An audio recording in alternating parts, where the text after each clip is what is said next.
Pemirsa, Wali Kota dan Wakil Wali Kota Palembang menjadi tokoh pertama yang mengawali kegiatan pencocokan data penelitian atau coklit pemutahiran data pemilih Kota Palembang.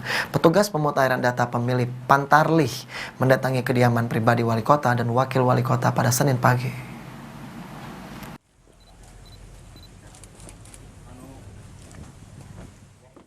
Wali Kota dan Wakil Wali Kota Palembang menjadi tokoh pertama yang mengawali kegiatan pencocokan data penelitian atau coklit pemutahiran data pemilih Kota Palembang.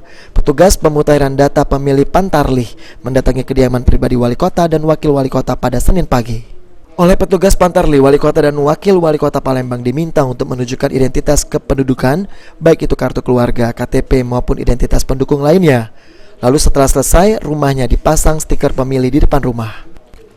Kegiatan pencocokan dan penelitian coklit oleh petugas pemutahiran data pemilih Pantarlih ini merupakan pelaksanaan pemilu 2024 setelah dilaksanakan pelantikan, apel kesiapan dan BIMTEK kepada Pantarlih yang secara langsung menyasar ke beberapa tokoh masyarakat.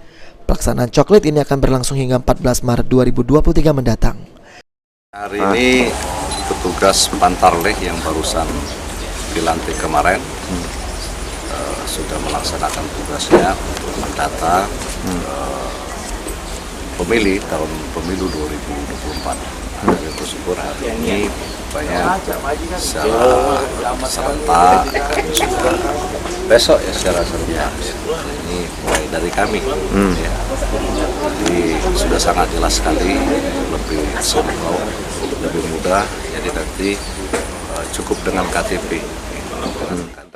Lebih kurang datanya hanya mengulang data yang lama, jadi menanyakan berapa banyak pemilih yang ada di rumah dan diberikan juga data terbaru berupa KTP maupun KK, alamat dan sebagainya. Jadi hanya meng-cross-check atau juga memberikan data yang sebelumnya saja. Jadi data yang diminta juga tidak terlalu banyak, paling KTP maupun KK, dan menanyakan apakah ada pemilih yang baru atau memang dengan jumlah yang sama.